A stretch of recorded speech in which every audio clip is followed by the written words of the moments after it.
स्वर्ग नरक की कहानी। एक बार की बात है, गांव में एक पवित्र व्यक्ति रहता था। वह हमेशा स्वर्ग और नरक के बारे में जानने के लिए उत्सुक रहता था। एक दिन पवित्र व्यक्ति भगवान से मिला।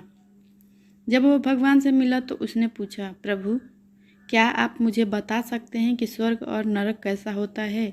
भगवान मुस्कुराए और उसे दूसरी दुनिया में ले गए। वहाँ से वो 2 दरवाजे पे खड़े थे। भगवान ने उसे जाने के लिए कहा और प्रत्येक दरवाजे के अंदर खुद जाकर देखने के लिए कहा। पवित्र व्यक्ति ने जाकर पहला दरवाज़ा खोला। वहाँ उसने एक बड़ी गोल मेज देखी जिसके चारों ओर लोग बैठे थे। मेज के बीच में स्वादिष्ट सूप का एक बड़ा बर्तन रखा था। वहाँ बैठे सभी लोगों के हाथों में बहुत लंबे चम्मच थे। मेज के बीच में स्वादिष्ट सूप के बर्तन तक पहुँचने के लिए चम्मच काफ़ी लंबे थे, लेकिन लंबे चम्मच के कारण भोजन से भरा चम्मच लोग मुंह में नहीं ले पा रहे थे। लंबे चम्मच की वजह से खाना नहीं खा पाने के कारण वे सभी दुबले पतले और बीमार लग रहे थे। वहाँ के लोग बहुत दुखी थे। वहाँ पीड़ित लोगों के दुख को देखकर पवित्र व्यक्ति काँप उठे। वह उस कमरे से बाहर आया और दूसरे कमरे का दरवाज़ा खोला। दूसरा कमरा बिल्कुल पहले कमरे जैसा ही था। बड़ी गोल मेज और उसके बीच में एक स्वादिष्ट सूप का बर्तन।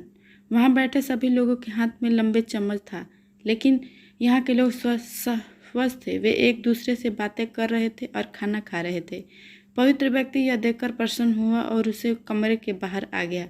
फिर पवित्र व्यक्ति भगवान के पास गया और कहा, मुझे समझ नहीं आया कि दोनों कमरे एक ही जैसे हैं, फिर भी एक कमरा दुख से भरा और दूसरा सुख से भरा है। भगवान ने उसे समझाया, आपने देखा कि लंबे चम्मच दूसरे को खिलाने के लिए ठीक ठाक हैं, लेकिन खुद को खिलाने के लिए ठीक नहीं है। आप जिस कमरे में पहले गए थे वह नरक था।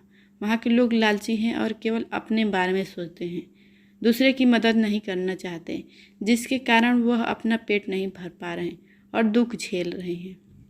और दूसरा कमरा स्वर्ग का था। वह उन लोगों से भरा है जो एक दूसरे की परवाह करते हैं, प्यार करते हैं, एक दूसरे को उन लंबे चम्मचों से खिलाते हैं जिससे वे स्वस्थ और सुखी रहते हैं।